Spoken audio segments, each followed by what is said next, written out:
আজ এই ভিডিওতে আমি গ্রামের অনেক কিছুই দেখাবো, যে যে দেখবে অবশ্যই আগের কথা তোমরা ফিল করতে পারবে। এই যে ডিউটি যাওয়ার জন্য একদম রেডি হয়ে বেরিয়ে পড়েছি।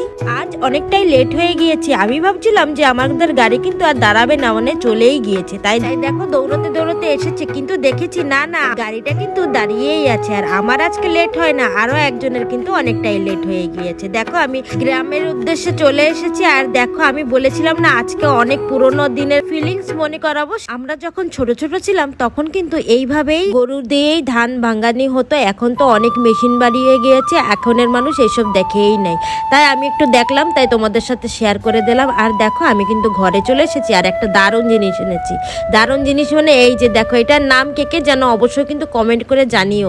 এই নামটা কিন্তু আমি জানি না, তার জন্য আর বললাম না।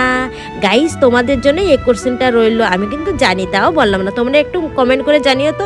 দুইটা এনেছি, একটা দেবো পাশের বাড়ি আর একটা দিয়ে আমি মোরব্বা বানাবো। যদি ভালো হয় মোরব্বাটা অবশ্যই তোমাদের সাথে শেয়ার করব ভিডিওটা। জিনিসটা দেখাতে দেখতে ভাউজে চলে এসেছে, বললো যে তুমি এসেছো এখন রান্না করে খাও। আমার রাঁধতে রাঁধতে অনেকটাই লেট হবে, তার জন্যই কাঁচা মাছ নিয়ে এসেছে।